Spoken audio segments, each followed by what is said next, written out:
To make a test swatch, cast on any number of stitches. I have 10 stitches right here on my needle, and I cast them on using the variation of the long tail cast on. That is the most common way to cast on stitches in Russian knitting. Now take the needle with the stitches in your left hand, then place the working yarn on your left index finger and hold the yarn with the rest of your left fingers. You can wrap the yarn around the little finger if you feel that the yarn is too loose, or you can just hold it like this. Then take the other needle in your right hand, and now we are ready to purl. Bring the yarn to the front of the work. You can do it either by moving your left index finger a bit towards you, bringing the yarn to the front, or you can simply pick the strand with the tip of your right needle and drag it to the front of the work. Either way works fine. Now insert the tip of the right needle from right to left into the first stitch from the tip of the left needle.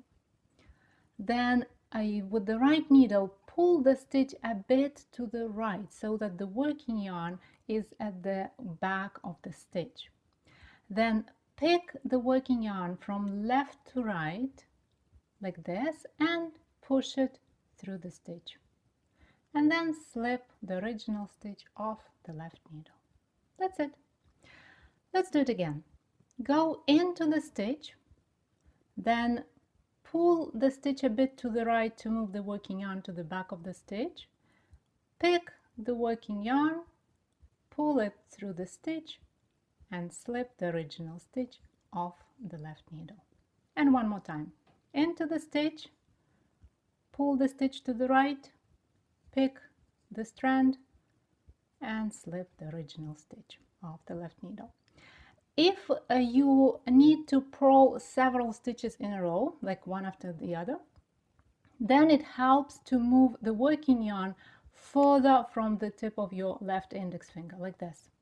Then the yarn is already at the back of a few stitches, and there is no need in pulling it a stitch to the right. So you simply go into the stitch, the yarn is already in place, you pick the yarn and then pull it through the stitch and slip the stitch off. So you go like this, and that kind of eliminates one of the steps. But this trick is only helpful when you have to purl several stitches in a row. If you have to move the yarn from the front of the work to the back of the work and so on, then it's not helpful. It is better to keep the yarn closer to the tip of your left index finger, and then keep purling stitch by stitch, stitch by stitch. And as you purl, you will notice that you do it faster. The process is totally streamlined and there are no unnecessary movements. And even with your hands, you don't do any unnecessary movements, and that protects your wrists from getting tired. That's very important. As you know already how to knit, you'll find that tutorial at tenroseday.com/russian-knit-stitch. And now you know how to purl, you can work in a stockinette stitch. And the interesting thing is that if you pair one of the easiest ways to knit with one of the easiest ways to purl that we've just discussed, then the fabric, the stockinette stitch, looks exactly the same as the fabric created by any of the classic knitting styles. As you see, the stitches are not twisted, they're all even, sitting in rows and columns, and the wrong side of the work, the purl side of the work, looks exactly like a stockinette stitch created by any other knitting style. To master all ins and outs of Russian knitting, consider taking a detailed online course at tenroseday.com/Russian-knitting. To read this tutorial as a set of step-by-step photo instructions, go to tenroseday.com/Russian-purl-stitch.